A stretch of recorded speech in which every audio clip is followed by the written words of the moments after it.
Hello, thank you for tuning in. My name's David Walla-Widnick, and I'm the resident cocktail stylist of Taste Magazine.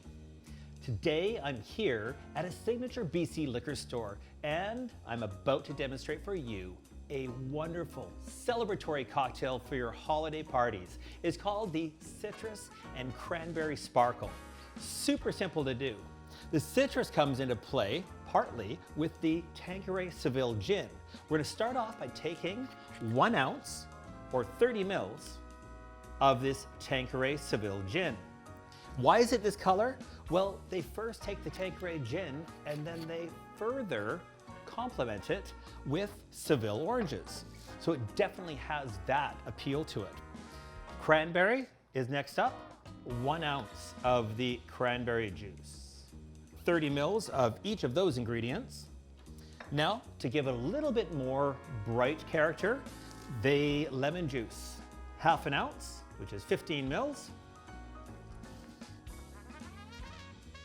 Followed by 1/2 ounce of a simple syrup. Simple syrup is so easy to make, that's why they call it simple. 1/2 sugar, 1/2 water, simmer to dissolve. Let it cool, put it into a bottle. Usually about 2 weeks shelf life in your refrigerator. Now that we've got all those ingredients in there, let's add a little bit of ice and give it a stir.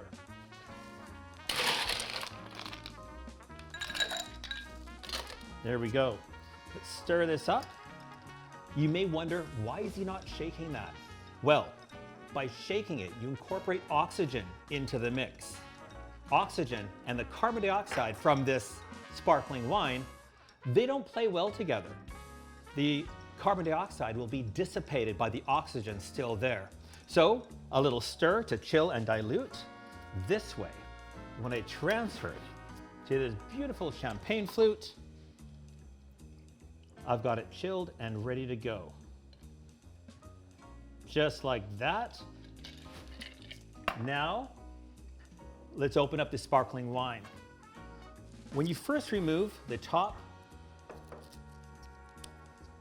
you're going to see a little cage on top. That cage is to protect that cork from coming out on its own. There can be up to 200 pounds per square inch of pressure inside a room temperature bottle of sparkling wine or champagne. Keep your hand over top of it. Even though this is cold and the pressure is reduced, you still don't want it to pop off until you're ready. So as you can see, I'm keeping my finger on the pulse until I'm ready to go. Another tip, put a towel over top, holding that. Hold firmly the cork, twist the bottle. Twist the bottle, you can gently release it. Keep it on a 45, increasing the surface area. You won't get that foam over. Now, a couple of ounces of sparkling wine, just like that. Let's toss in a cranberry or two. And let's finish off with a little orange zest. So I'll just place that to the side just a little bit. I'm going to take and show you a really quick and easy thing to do. Take a nice sharp knife, a serrated one does help, and take a piece off. You see that pith on the back side? We're going to get rid of that.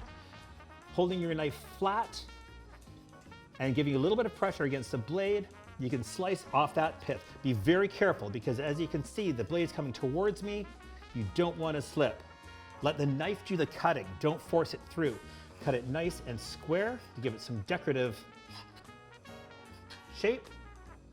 I'm going to cut a nice little square, it on the diagonal to kind of make a little bit of a diamond, and then onto the side of the glass it goes. That, my friends, is the Citrus and Cranberry Sparkle. If you like this recipe, pick up a copy of the 2022 winter edition of Taste Magazine, available for free in all the BC liquor stores. I look forward to seeing you soon.